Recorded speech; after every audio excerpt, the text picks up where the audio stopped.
Good evening, ladies and gentlemen, and welcome to Citizens of the World. As you know, we are, all of us, residents of a swiftly shrinking globe, where what was once local is fast becoming global, and our decisions and opinions resonate well beyond the boundaries of our local communities.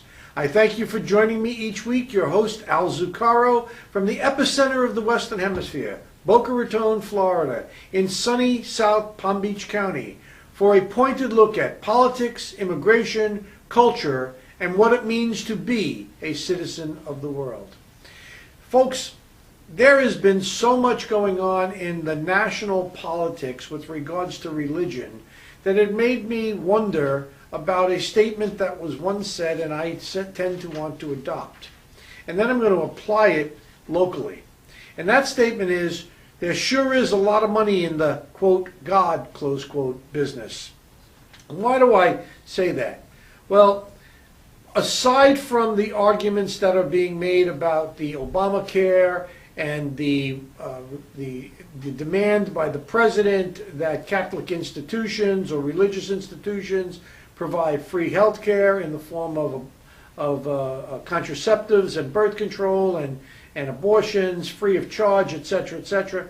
All of that aside, all of the argument aside about from the conservative right that talks about the right to life and the sanctity of life and this and that and the other thing.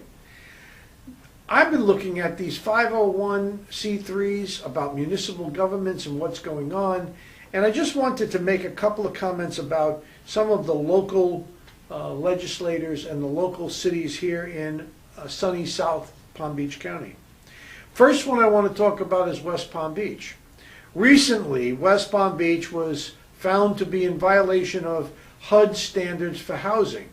Turns out that Bishop Harold Ray, who runs a major church on Australian Avenue in West Palm Beach, was found to not have complied with reporting documents, etc., etc. And the city of West Palm Beach is now in the position to have to refund or pay back to the federal government some of the housing dollars that were given to Bishop Ray for purposes of building these houses.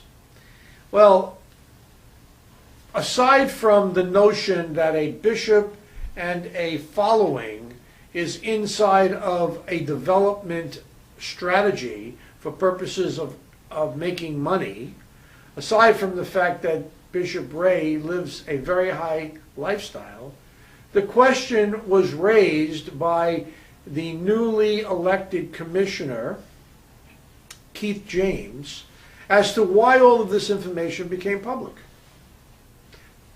Turns out that the information was made public through a lot of things, including the internal auditor. Apparently, Commissioner James takes on the internal auditor and argues that this information shouldn't have been made public while there was an active investigation. Further turns out that Commissioner James was, and perhaps may still be, an attorney for Bishop Ray and for his following. Seems to me that Keith James needs to recuse himself from any discussion on this particular topic, as it smells like a serious conflict of interest. Second city I want to talk about, Boynton Beach, Florida. Apparently, there is a major effort on the part of a church organization with regards to moving into an abandoned or vacated Dillard's in a shopping center in Boynton Beach, Florida. And it appears that the Christ Fellowship Church has now been granted by the Planning and Zoning people and the City Commission the rights to move their megachurch into the Dillard store. One of the issues that was raised was the loss of tax revenue, and so the church said that it would be willing to make a payment in lieu of taxes, it's called a pilot, of $25,000 a year to the local government to be able to have its nonprofit in the mall. A lot of money in the God business. Boca Raton. I was looking, it made me look, since Boca Raton is my home city, it made me look at Boca Raton, and I found that there are 16 listed religious, 16 religious schools listed as companies in the city of Boca Raton. And there are lots of other, maybe 50 or so, religious schools and corporations in the immediate surrounds of the city of Boca Raton. All of these are operating under some sort of banner of a religious institution. I suspect that all of them are operating as not-for-profits under 501c3, and all of them should be a little bit concerned about the attack on religious institutions that seems to be coming from the federal government.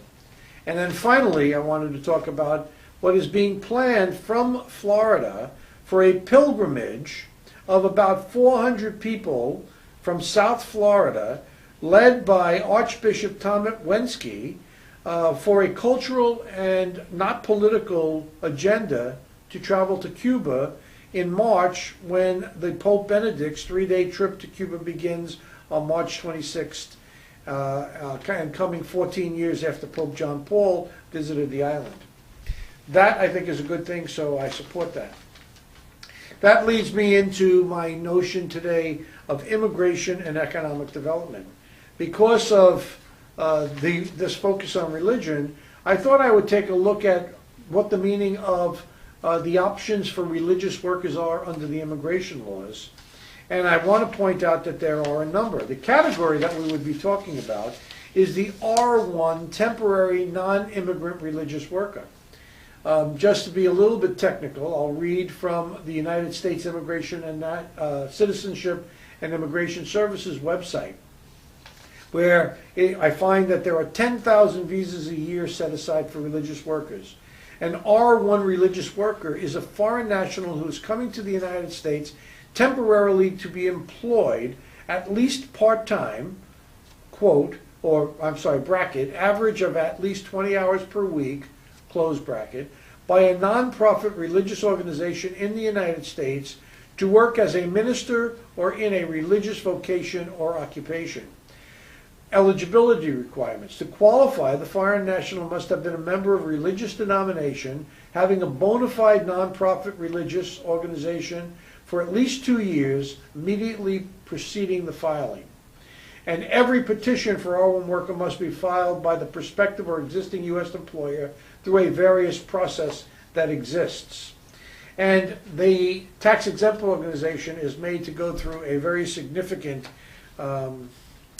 demonstration of their status, where they have to put up proof of their tax-exempt status, they have to show proof of membership. I suggest that you go out to the USCIS website and just put in R1 temporary religious workers, and you'll see what I am actually quoting from here, but it is very extensive.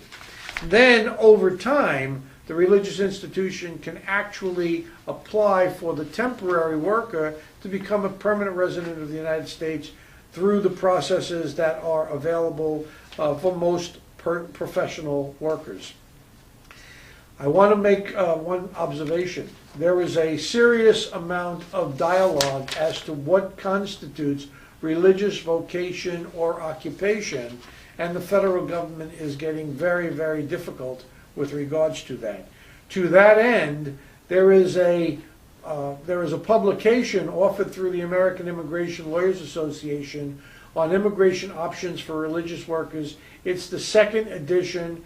It's published by Rodney M. Barker, who's the editor-in-chief, and it examines the immigration options for religious workers, provides guidance on this increasingly important area with special emphasis on the USCIS revisions, how the new regulations affect petitioning religious organizations, new factors in consular processing for I-1 visas. That's when you are actually processing the temporary visa through the consulate and not here in the United States, tax issues and religious worker programs, etc., etc. I recommend anybody interested in this, whether you are an applicant for a visa or someone going to support a visa, that would be a very interesting book for you to acquire. And finally, I wanted to shift a little bit because a lot of the emphasis on religion has been placed in hospitals and other things. I found a number of interesting articles just recently that talked about the notion of a medical visa. And I thought I would reference that for you because there was a significant article in the paper just the other day here, our local paper, that was titled, "South Florida Seeks Out Overseas Patients." And the article goes on to talk a lot about how hospitals in the South Florida area, and in this one they focused more on Broward and Dade County than Palm Beach County, but I do know, and I've reported this many months back, that the Boca Raton Regional Hospital has been reaching across barriers and into the Caribbean to do distance diagnosis, and their intent is to continue to further that. So they fall within this. But it was a very interesting article that talked about the number of people that are coming here from Latin and South America and the Caribbean. They talked about, here, I'll read one passage. The top Broward draw for overseas patients has been the Cleveland Clinic in Weston, which capitalizes on the reputation and outreach of its patient. The hospital has seen its share of medical tourists rise steadily to about 15,000 visits last year, about 5% of its total. That's a very interesting statistic. But I wanted to chat about, is there a medical visa? The answer to that question is no. The bottom line is a visitor for medical treatment is treated just like a tourist, a normal tourist. And so if you go out and you research the web, you find out a number of things. Visitor visas for medical treatment in the United States are for persons who wish to come to the United States for medical treatment and must satisfy the application for a tourist visa, such as social and economic ties to the home country, the ability to return, etc., etc.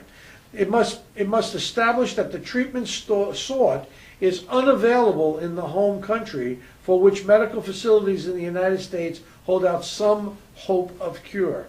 You must also go to the U.S. Embassy panel physician to determine whether the home country is necessary to be done in the United States, etc., etc. So it's not that easy.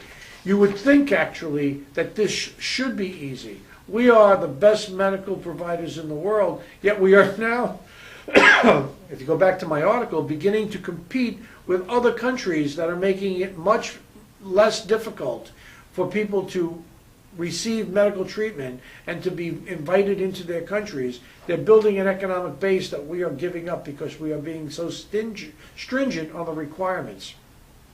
We talked about this a few weeks ago. The notion of the visa waiver program and its extension, particularly into the Caribbean and into Latin and South America, is critical. It will open up a lot of economic development, a lot of economic activity, and it will reduce the amount of harassment that people face, particularly coming out of Brazil, because they have to go to these face-to-face interviews, etc., etc.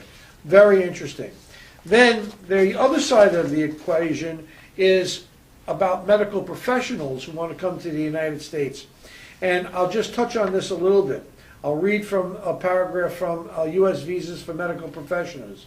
It says, immigrating to the United States in order to pursue a medical career may be achieved through a number of specific American visa services.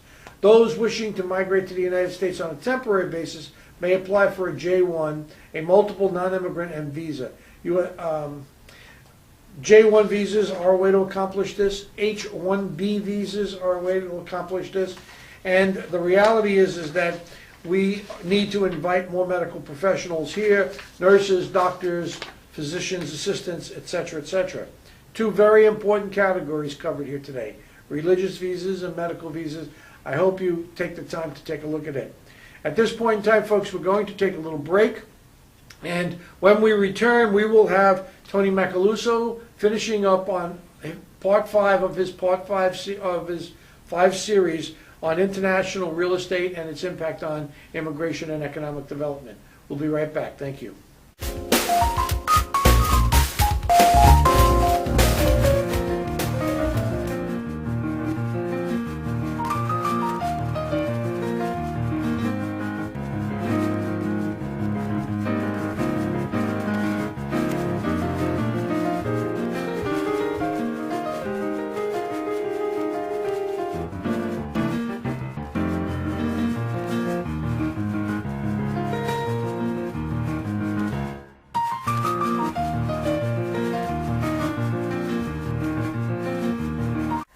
Thanks, Al. I appreciate coming back again and doing an international segment for you. You know, I think a lot of your viewers probably have heard the comment, the BRIC countries, B-R-I-C, the BRIC countries. It's in the newspapers, it's in magazines now, and maybe some of your viewers might be wondering, what are they talking about? Well, the BRIC countries are some of the most solid emerging economies on the face of the planet. BRIC stands for Brazil, Russia, India, and China. These are economies that by 2050 are supposed to eclipse the United States in terms of productivity and GDP. These are emerging economies that are coming out at a rapid rate. You know, the Brazilians, for instance, as an example, have been doing very, very well. Just about 2007, 2008, Miami was in the doldrums. They had about 65,000 condo units that were built in that particular time frame, and then the market fell apart, and there they were. All the people that were trying to project how long it would take to absorb 65,000 condominiums was thinking that it might be a 10 or 15-year supply. And the fact is, almost all of them are gone now. And where did they go? Mostly it was people that came up from Brazil. They saw a great opportunity, beautiful vistas of the ocean.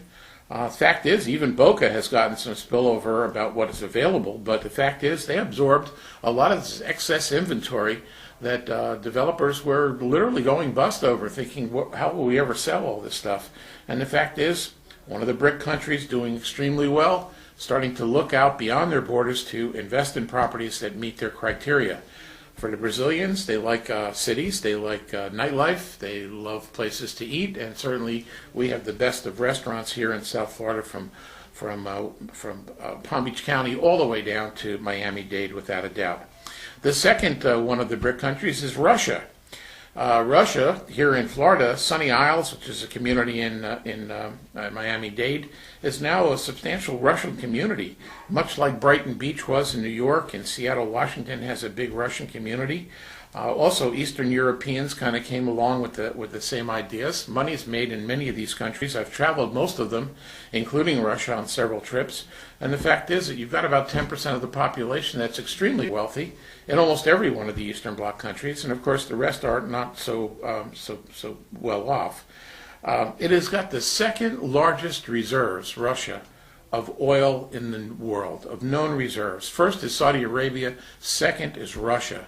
I was tracking this earlier last year, and the fact was, in 1 month, the Russians outproduced the Saudis in terms of their output of oil to the international community. The other thing to think about in Russia is they are one of the major gold suppliers in the world. And with gold trading up at $1,600, $1,700, $1,800 an ounce, you can imagine how much money and wealth is going into Russia. While I was in Istanbul, Turkey last year, they were building brand new condos. They were 30% sold before they even got them out of the ground. And I asked who was buying them. The fact was it was Russians that were going down there, finding it very convenient to go. They're coming here. They're literally going around the world. So here's some of the BRIC money coming in our direction. Third one is India.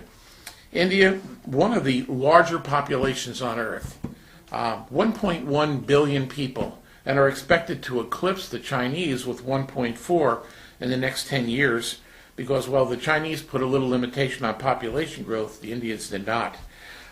India has Mumbai, which is supposed to be the Silicon Valley, with a tremendous amount of high-tech operations. I was there in Hyderabad, India, which is in a little different area, in a place called High Tech City, a huge conference center. And I was speaking at the National Association of Realtors India convention. Third convention with over 1,000 attendees. So there's no question about India's stake in the world and their understanding of real estate activities.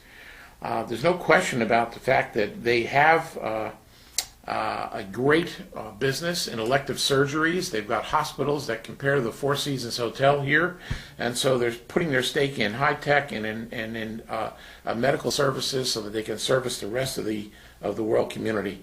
China being the last one. What can you say about China with 1.4 billion people? Certainly most of what you pick up in your stores today are made in China. The fact is that money will come back. It's coming back one way or the other. It's going around the world buying up tremendous amounts of assets as we tend to feed them a lot with our treasury notes. But look at the BRIC countries in the future to have a major stake in what's going on in the world, international real estate. For more information, portsideproperties.com, and I'm just going to turn it back over to Al. Thanks, Al.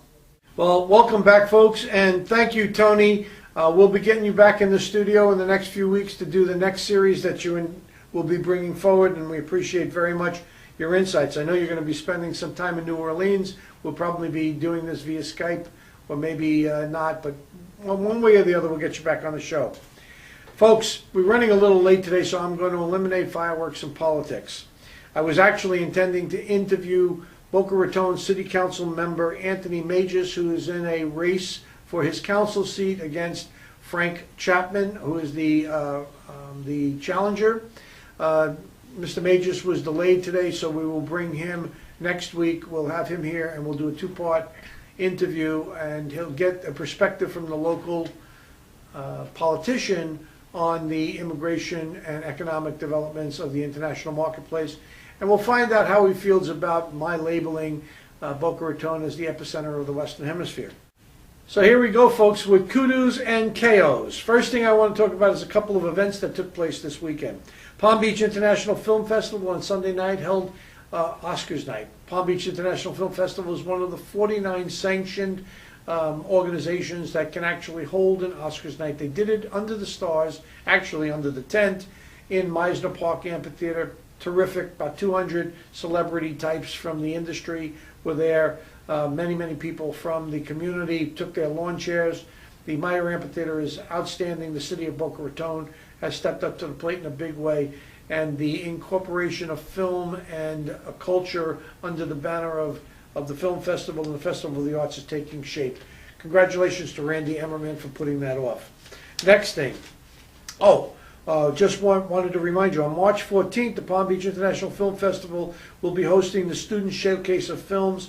That's the whole purpose for holding the festival. All of the money goes to the Student Showcase, which advances the activities of young people in this community to get into the film industry. Second item I wanted to talk about under this, Concours d'Elegance was held in Boca Raton. Second year I've been there. What an incredible experience. It is one of the largest shows for automobile and motorcycle enthusiasts anywhere in the country. This was just outstanding. It was held at the Boca Raton Resort the day on Sunday as well. There must have been 200 cars there, all classics, all well built, and then the new cars that were there were just incredible. I must tell you, I'm going to get a Maserati someday. It's a beautiful car. Next, my first KO. Al C. Hastings and Lois Franco, from political enemies to allies. These two are teaming up. Hastings has endorsed Franco for District 22 seat, where she first will run a race against Christy Jacobs, who is a sitting county commissioner in Broward County. Very interesting.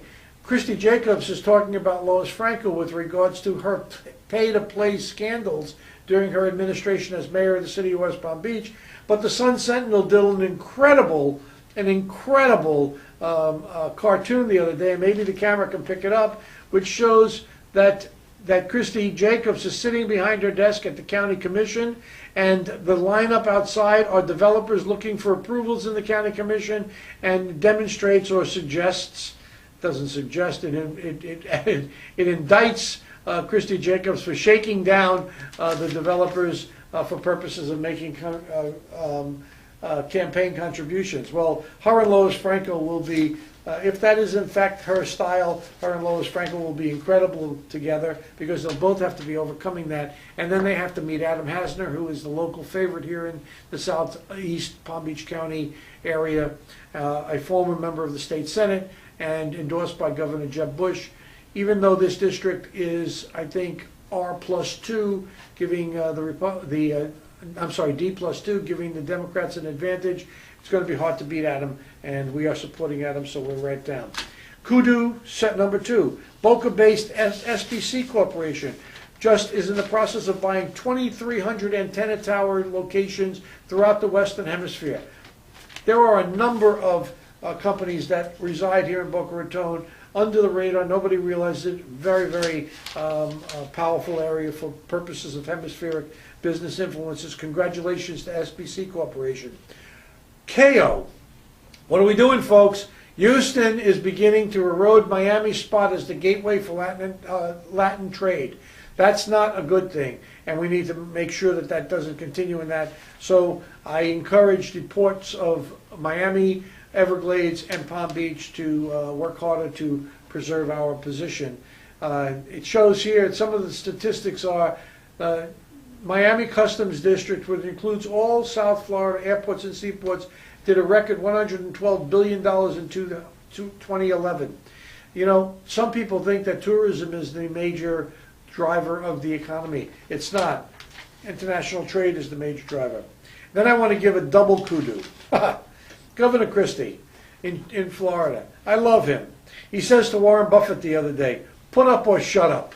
And that's a great thing. Buffett says that he should pay more taxes. Governor Christie says, you want to pay more taxes, pay it. The reality is Christie is really a likable kind of guy. He's down to earth, he's hard, he's tough, and I thought that was worth giving him a kudu. So without further ado, folks, I want to thank you for being here. I want to remind you that we are, all of us, the residents of a swiftly shrinking globe, where what was once local is fast becoming global, and our decisions and opinions resonate well beyond our own borders. I thank you for joining me each week. Al Zucaro here in Boca Raton, Florida, in sunny South Palm Beach County, for a pointed look at politics, immigration, culture, and what it means to be a citizen of the world. Good night now.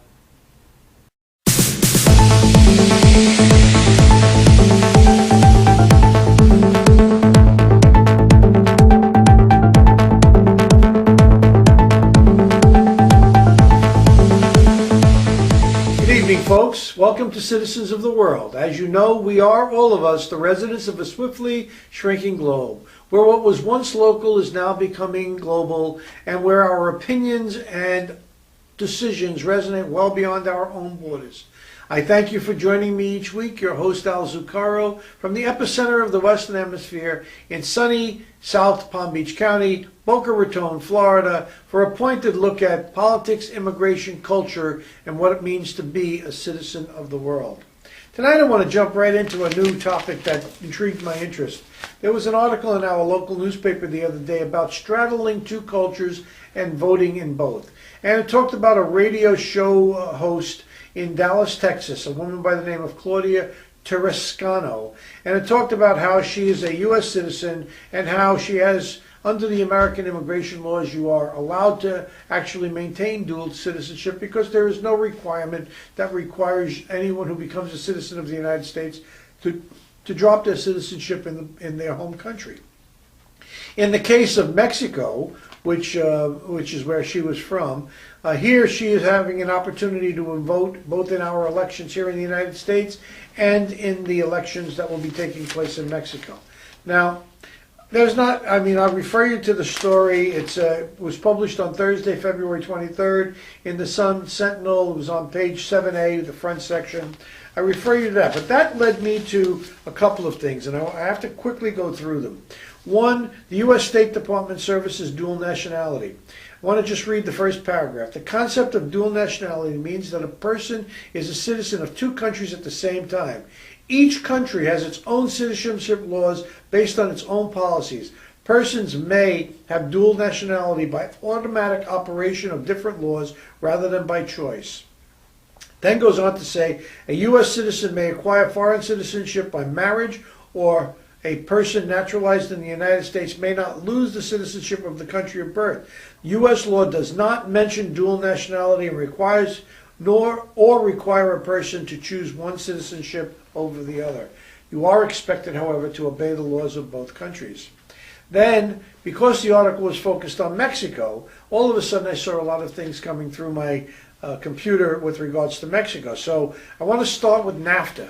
NAFTA is the treaty between the United States and Canada, and I think for all intents and purposes has been a net positive for the United States economy. I refer you to the web. You can get a lot about at a website called about.com, USA Economy. You can get an article that was written by Kimberly Amadeo on the history of NAFTA. But basically, NAFTA is short for the North American Free Trade Agreement, and it makes up the world's largest free trade area between the United States, Canada, and Mexico. And it really must be taking shape because in the last week, I have seen articles, the New York Times published an article, United States in accord with Mexico on drilling oil off of the Mexican coast. 2 articles, one from there, one from the Financial Times. I refer you to both those articles. Then the World News reported that Mexico is pushing to join the Pacific talks.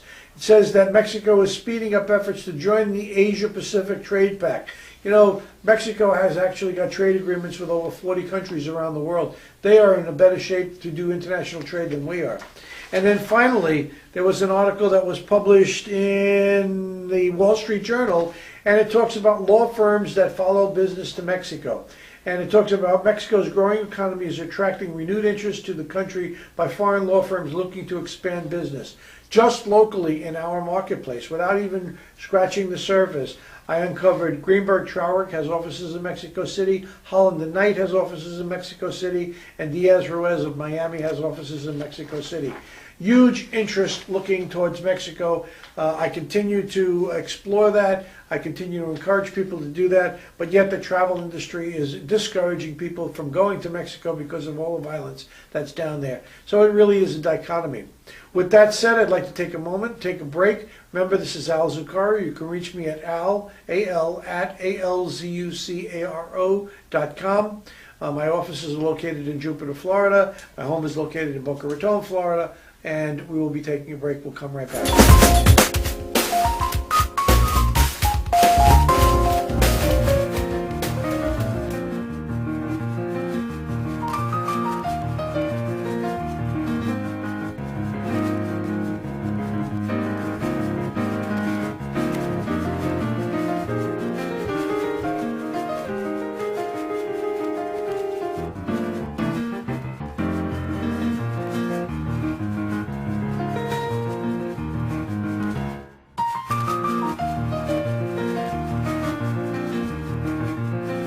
Joining me now is my great friend Jay Van Vechten. Jay is a resident here in Palm Beach County in the city of Boca Raton, the epicenter. And under our banner of fireworks and politics, because Jay is a fireworks kind of guy, I wanted to bring Jay here and chat a little bit about what he's doing with a thing for people with disabilities called the Boating and Beach Bash.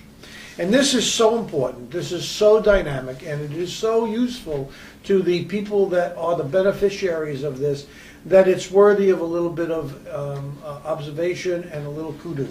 So thank you very much for taking the time coming here today. A pleasure. And thank you for doing what you do, because I know this is, what, your 3rd or 4th year that you're doing this? This is our 4th year. 4th year. Right. What's great about it is that in 4 years we've managed to become the biggest free fun day in all of the United States for people with disabilities. All right, so let's lay the predicate. It's a boating and beach bash for Right. people with disabilities. Correct. And you use one of the local parks here, Spanish River Park. Yeah, it's one of the prettiest parks in all of Florida, and it straddles the Atlantic Ocean on one side and the Intercoastal on the other. And it has access to the intercoastal for boats. Yeah, the park has a built-in marina where a lot of boats, safety boats are kept, and Coast Guard vessels. And we use that marina as a staging area. And each year, the membership of Royal Palm Yacht and Country Club, the yacht owners, donate their boats. And so last year we had 25 boats, and everybody who wants to can take a ride. So last year we had over 2,000 guests for the day, and about 1,350 availed themselves of the water. And we have the Coast Guard out there lifting wheelchairs on and off boats, and everybody gets a 45-minute boat ride, and they have a lot of fun with it. Now, you do this almost single-handedly throughout the course of the year. You're a former advertising executive. I'm a former public relations person. I had an agency in New York for many years. I became disabled myself 10 years ago in an accident, and it really has refocused my life. And about 8 years ago, I joined the city's advisory board for people with disabilities, and I'm really proud to serve the city. I now chair that board, but independent of that board, we have this event. For the first 3 years, it was run under the city's guidance, but because of budget cuts and whatever, we've stepped away and we're on our own now. So we run it off my kitchen table and with a bunch of wonderfully dedicated volunteers. And this year we're expecting upwards of 3,000 people. Well, I'll have to get ready for that. Yeah, of course. you're going to be flipping burgers again, Al. Last year I spent the entire day making burgers for the people. It was an incredible experience. I mean, it was really rewarding to see people that share difficulties in life, and you know, we take so much for granted, or at least I may take so much for granted not being disabled, and to watch other people enjoy themselves to the extent that you have made it possible for them for that one day, for those few hours, for that ride on a boat that, you know, they can see or feel the sea air in their face and Yes. and the salt water in their hair. Well, most people aren't aware that 20% of all Americans have a disability. But in Palm Beach County, that jumps to 25%. So 1 in 4 people has a disability. Whether you can see it or not, they have an issue. And so this event embraces all disabilities. And many people in the beginning said you can't mix someone who is an amputee from the military with a child with Down syndrome with someone else with MS or someone who's blind, and I felt that we could, and we've been very successful at doing exactly that. So describe the day for the participant. Well, what's great is that the city waives its admissions fee into the park for the entire day, which is great, and we have at least 120 volunteers. So from the moment you arrive, you're welcome into the park. We get everybody parked, and there is, first of all, a big exhibitor zone, so that not-for-profits and even for-profits that offer services for the disability community can showcase their wares, and people learn about services they didn't know exist before. We give everybody a complete hot lunch with all the trimmings, hamburgers, hot dogs, ice cream, the full thing. And then we have music playing throughout the park, live bands. And this year, one of the really fun aspects is that the Gator Boys are coming from Animal Planet. And we've got therapy ponies and service dogs for people to meet and pet. And we will have all the boat rides. We have a dedicated children's fun zone, and we're working with the Children's Museum here. And Artorama has donated all the art and supplies so kids can paint and draw. Do you do this all from your kitchen From table? a kitchen table, just like this. It's a little bit bigger than this, but from the kitchen table. Now, I've been in your home. Your kitchen Yeah. table is Isn't kind of that- small. And we pack it. Every day I get a handful of people around that table. Uh-huh. We're calling exhibitors and donors and potential sponsors for various activities, and then letting all the foundations in the area know to let your membership know that there's this day that salutes them in Boca Raton every year. And the city is at least cooperative by giving you the permits. Yes, the city is very helpful in giving us in-kind services, so they provide police and medical and fire in the background, Well, those are- and that's sanitation, important. and those are all very, That's very important. because those are line item actually. But we self-insure, and we're working that out with the city right now, and they've been very cooperative in that. Good. Well, I know that the parks, budget cuts have caused a lot of things to happen in the city of Boca Raton, so I won't ask you to comment too much on the politics of Boca, but I know the parks have been closed recently for... Yeah, it's very unfortunate, because Spanish River Park, I think, is one of the most beautiful parks on the entire Gold Coast, and it's a very accessible park. So you can park and walk right under the A1A, and you come out and you're on the sand. But sadly, in budget cuts since about April a year ago, it's closed Tuesdays, Wednesdays, and Thursdays. But there are other parks for the city that are open, and that's the way it is for now. Next week, I'm going to be interviewing Councilman Magis on the show. He's in a race for his seat, and all politics is local. So I'm going to put him on the spot a little bit about this. Now, I understand he is actually supportive of your event. He's been very supportive. The mayor has been incredibly supportive, as have It's the other just council it's just members. about money. It's just about money. Yeah, it's just about Just money. about money. Well, this is an incredible opportunity that you have, but I'd like to explore a little bit about Jay Van Vechten, okay? You are a world traveler. Yes, sir.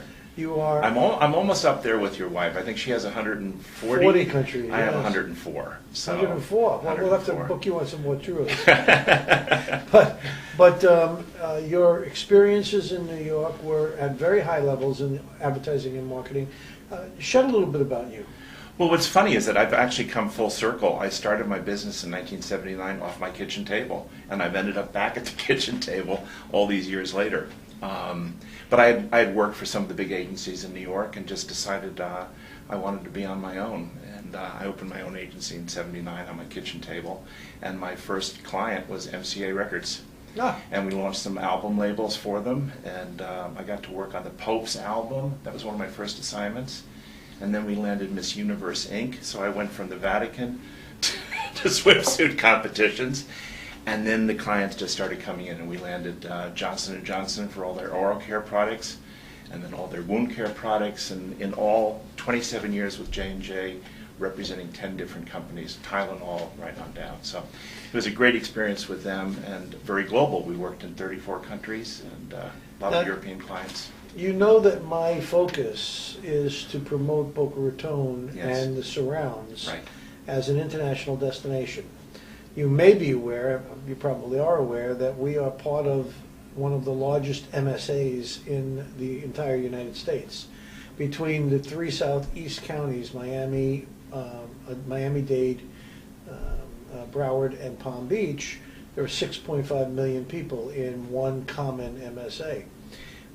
The future of Boca Raton is international. That's why I put it as the epicenter. Do you see it that way? I mean, am I No, blowing what's smoke in the air? remarkable about this community, because a lot of people look at New York as being the epicenter. We've got the same thing. We've got 3 airports right here, international airports. New York has that. We share that in common. And we have great water access and harbors, and it's a great setup with the railroad. Everything is here that any company in the world could find a ready market. If you're going into South America, for example, or South America is coming into the U.S., this is a great location. Well, you know, there has been a considerable amount of effort on the part of the city of Boca Raton to direct some economic development and to redefine or redesign its downtown to make it more livable, more walkable. And I'm beginning to hear multiple languages being spoken Yes. on the street in a very significant way. We are a hub.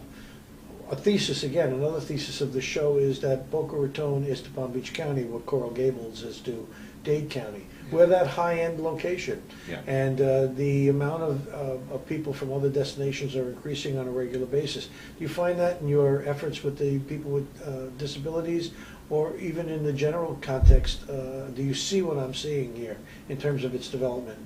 Well, certainly with disabilities, whereas the first year we kind of focused on just the residents of Boca Raton, because it was initially called the Boca Raton Boating and Beach Bash. But we quickly discovered that the power of this community to draw people in has extended our attendees from Martin County down to Dade County. And this event, in fact, about 3 or 4 weeks ago, was cited by the Gold Coast Public Relations Council, and the Boating and Beach Bash won the 2012 Community Service Event of the Year award.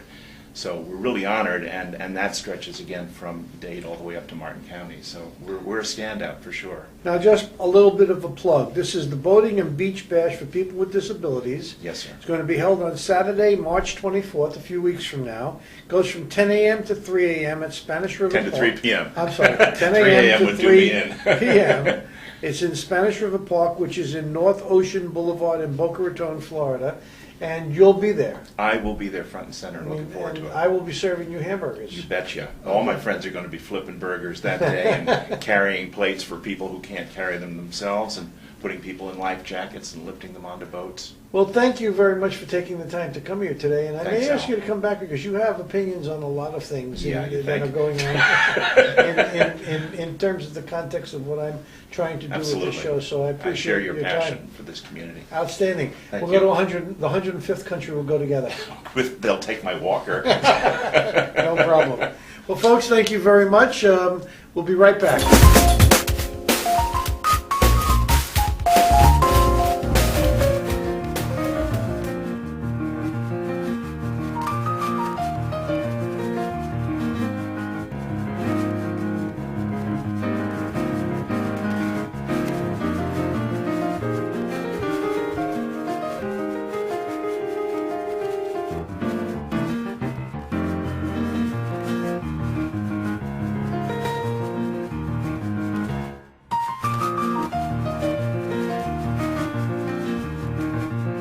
Well, welcome back, folks, and thank you, Jay, for being here. He's a very, very interesting character. It seems like my life is full of characters, and Jay is one of them, so I thank him. Well, let's move on, folks, to kudos and KOs. A couple of weeks ago, we had Roger Amadin, and we had Jorge Pescara from the TDC and the CVB here. And just the other day, Doreen Hemlock from the Sun Sentinel, and I'm going to get Doreen on the show. She's a really interesting character. She posted an article that the South Florida hotels post best January since 2006.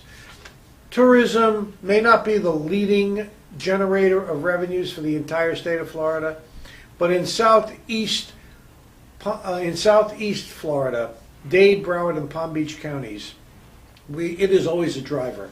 And it says here, just using Broward County as an example, it says the hotels averaged 80% full occupancy at $132 a night for the month of January. It says that's up 74% over full at 100. That's up from 74% full at $125 a night last year. That's an incredible. Palm Beach County says that hotels average 74% full at $162 a night, up from 70% at $151 last year. That is a very good thing. I'm sure Jorge and Roger are very happy spending all of that money. KO. Now, Richard Lehman has been telling us about certain tax consequences that are going on with people that have wealth in other countries. Here, Switzerland, which has of course been traditionally known as a haven to park money and for its bank secrecy laws, now are succumbing to the demands of others.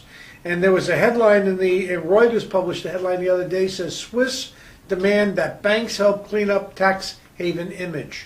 And they are, they quote, we've convinced that it's best for clients to keep privacy, but also acknowledge countries' legitimate claims on taxing citizens. With this strategy, we can fulfill both needs. There is a lot of pressure from the United States government, and Richard has told us about this, with regards to banking institutions around the world, if they want to continue to do business in the United States, must identify when they have accounts with U.S. citizens as the basic owners of those accounts. This is a global crackdown on tax evasion, and it is government-driven. I don't care how they want to spin it. This isn't in the best interest of the individual. This is about protecting revenues for government as government continues to grow. And the pressures are coming from the United States and Germany, and Switzerland has taken steps to make sure its bank clients pay their home country's taxes, etc., etc. Big kudo there. I'm sorry, big KO there. Kudu, Max Planck. Max Planck, of course, is associated with Florida Atlantic University. They have their building up in the Jupiter campus, but they are doing an incredible series, a public lecture series that are starting in the month of March, on March 2nd, which basically will be tomorrow. They're doing the dark side of the universe, where an associate professor of physics specializing in the study of astrophysics, black holes, and galaxies will discuss the progress, etc., etc. That will be done at the Boca Raton campus here in Boca Raton. On March 7th, they have a lecture coming up on how the brain stores information, where they'll have the director of the Max Planck Institute of Neurobiology from Munich, Germany. It'll be at 6:30 p.m. at the Royal Poinciana chapter on Coconut Road in Palm Beach. Thursday, March 15th, the long-term memory formation, how scripts will unlock the complexities of Alzheimer's. That will be done again at the Rodney B. Pink Education Pavilion in Scripps Way in Jupiter. And then finally on March 27th, they'll be exploring our fiery star, the sun, and they will be Solansky, the speaker, Sammy Solansky, the director of Max Planck Institute for Solar Systems Research in Germany, will be speaking on, and is the principal investigator for the orbiter mission, and will study the sun from the distance of close. What's happened to the background?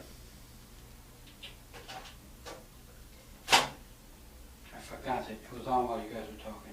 Okay, listen to me. Uh, Just go right to the beginning of that, and I'll blend it in. How long is I'm it? gonna go to Tuesday the 27th, Okay. okay? Okay, I should have said it when you guys were here. Forgot you were talking.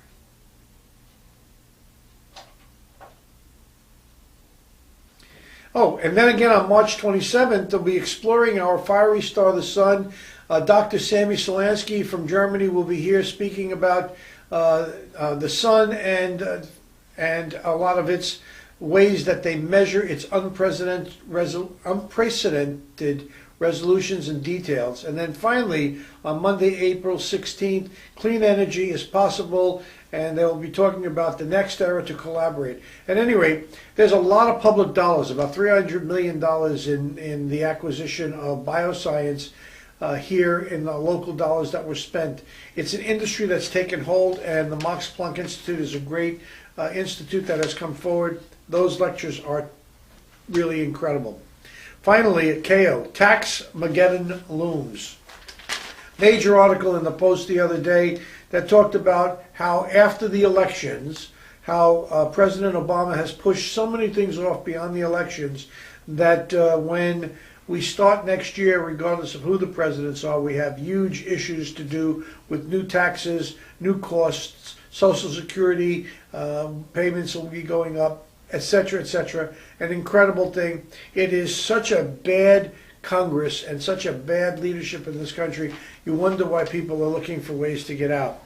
Today, we want to extend a double kudu to the Sun Sentinel for its editorial cartoon with regards to Christy Jacobs. We showed it to you last week. It's resounding throughout the campaign now. We're beginning to see both sides pick on the pay-to-play kind of issues. Sun Sentinel was the first to announce it, so a resounding kudu to them. And finally, in closing, I want to remind everybody that we are, all of us, the residents of a swiftly shrinking globe, where what was once local is becoming global, and our decisions and opinions resonate well beyond our own borders. I thank you for joining me every week here in Boca Raton, Florida, in sunny South Palm Beach County, the epicenter of the Western Hemisphere, for a pointed look at politics, immigration, culture, and what it means to be a citizen of the world. Good night now.